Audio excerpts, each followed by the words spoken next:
Биыл Қазақ телефильм студиясының құрылғанына 50 жыл. Өз жұмысын алғашында Қазақ телевизиясының құрамында бастаған студия 1969 жылы 3 қарашада бөлініп жеке шаңырақ көтерді. Ширек ғасырға жуық жұмыс істеген студияда Тұрғанбай Мәткәрімов, Болат Ғабитов Жансүгіров, Анатолий Федулов, Юрий Дубровин, Әсман Дүйімбаев сынды таланттар шоғыры еңбек етті. Телефильм жоғалған бір 10 жыл болды ғой. 40 жылдай тарихы болды. Қазақ мәдениетіндегі өзіндік үлкен орны бар мекеме.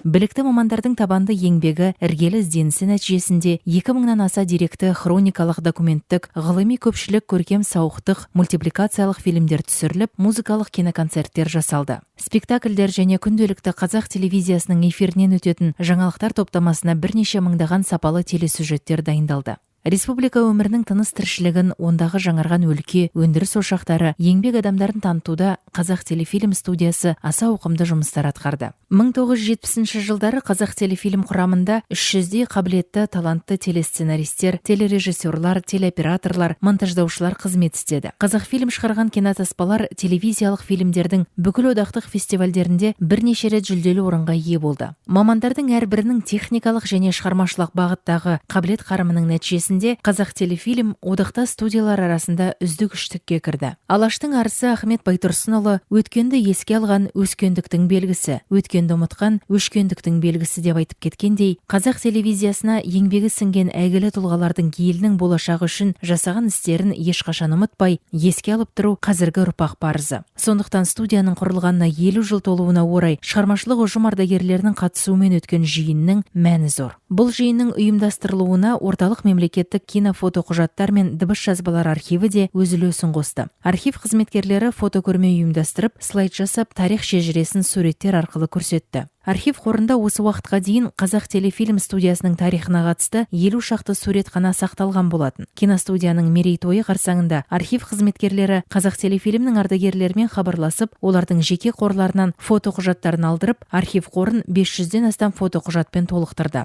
Көрмеде қорға жаңадан қосылған суреттерден 75 фотоқұжат іріктеліп, көрермен назарына ұсынылды. Көрме 5 бөлімнен тұрды. Бірінші бөлімі киностудияның іргесін қалап, өркен жаюына үлес қосқан қызметкерлеріне арналды. Киностудия 4 шығармашылық сала бойынша кино туындылар жасағандықтан, көрменің қалған 4 бөлімінде сол салаларға жеке-жеке тоқталуды жөн көрдік. Атап айтсақ, 2-ші бөлім деректі фильмдер түсіріліміне арналса, 3-ші бөлім фильм-концерттер түсірілімінен сыр шертеді. 4-ші бөлімде мультипликация және көркем фильмдер түсірілімдері қамтылса, 5-ші бөлім театрды экрандауға арналды. Қазақ телефильм студиясы түсірген 2000-нан аса телеөнімнің 1000-ға жуығы архив қорына өткен. Қазіргі кезде Қазақстан Республикалық телерадио корпорациясының алтын қорында сақталған туындыларды архивке тапсыру жұмысы жүргізілуде. Осы жұмыстың нәтижесінде биылдың өзінде Қазақ телефильм студиясы әзірлеген 150 туынды архив қорына түсті. Кезінде Қазақ телефильмде қызмет еткен майталмандардың жеке қорында сақталған кинофотоқұжаттардың уақыт өткен сайын құндылығы артатыны анық. Осы орайда архив қорына өз фотоқұжаттарын мемлекеттік сақтауға тапсырған Сапабек Келдібаев, Вадим Дорожко,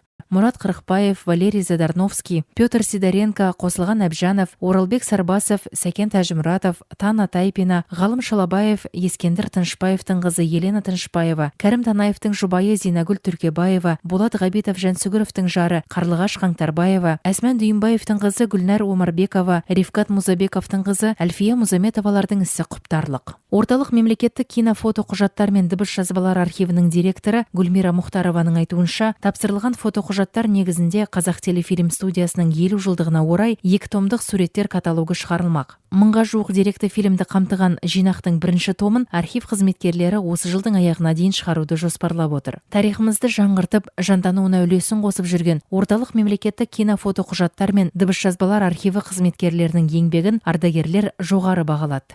Біз бүгін Қазақ телефильм студиясының 50 жылдығын атап өтіп жатырмыз ғой.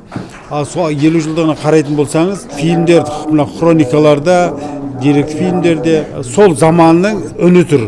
Сондықтан енді біздің мына орталық мемлекеттік кинофотоқұжаттар архиві бірден бір біздің фильмдерімізді сақтайтын орын. Және жаңағы тек фильмдерді ғана емес, сол фильмді түсірген адамдардың шығармашылық адамдары болсын, солардың өздері туралы да мысалы мен өзімде бар фотоларын бәрін өткізгем кезінде. Сондықтан бүгін мына мына жерде міне фото шежіре тұр. Қазақ телефильм студиясының 50 жылдығы керемет ұйымдастырылған, қаншама адамдардың шығармашылық өмірінің мына жерде тұңғыш рет экран сыртындағы өмірін көріп отырмыз.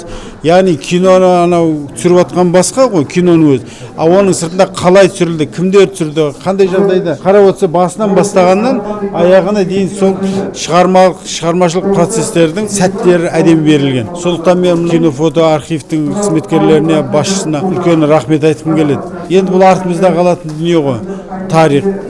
Өткенімізге қайта үңіліп, барымызды түгендеп, жоғалтқанымызды іздеп тауып, бүгінгі ұрпақтың керегіне жарата білу басты міндет. Орталық мемлекеттік кинофото құжаттар мен дыбыс жазбалар архивінің ұжымы осы үдеден шығып, ел игілігі үшін қызмет ете бермек.